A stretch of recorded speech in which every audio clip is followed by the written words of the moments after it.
Southern Africa is on the brink of a severe food crisis. Climate change is causing more frequent extreme weather events. Cyclones, floods and droughts are now common occurrences in the region. Ecosystems and livelihoods for many have been disrupted. El Nino is a tipping point in my view. But what we're facing today in our region is not solely a weather-related emergency. It's compounded by a number of factors, including a cost of living crisis, the huge cost of fertilizer to many rural families, making it unaffordable. As the region faces another environmental and humanitarian crisis, the plight of women and girls has also come to the fore. This is not just a climate shock. It's a humanitarian crisis that is demanding immediate action. This crisis has disproportionately affected women and girls. We know that in such situations, they'll eat the least and the last, because this is what happens in the households.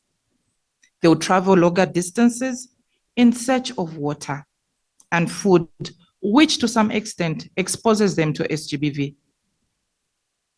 The high risk of increase in intimate partner violence that is coming out of household low income, and there's pressure on the household. Talking about girls, we see a lot of them that will be dropping out of school, as boys are usually and mostly prioritized. There are also growing fears that in some countries, access to food aid will become politicized. However, in Zimbabwe, authorities have assured all citizens that no one will starve during this crisis.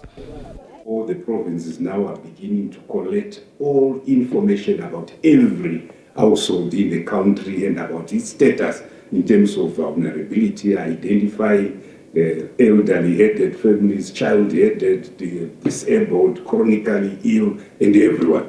So a robust village-based register produced, and the village head convening the village assembly.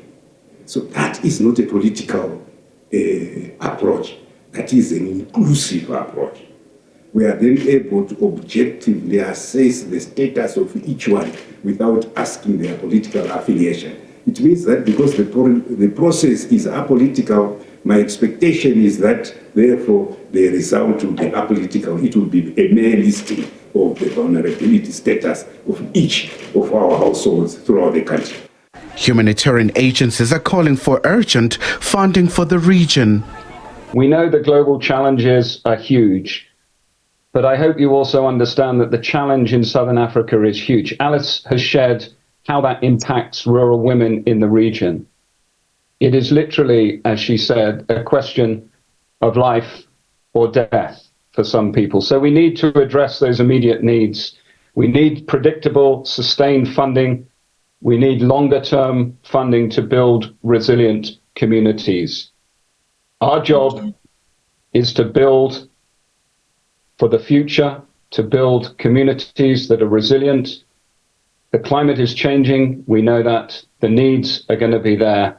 We need to respond now, today.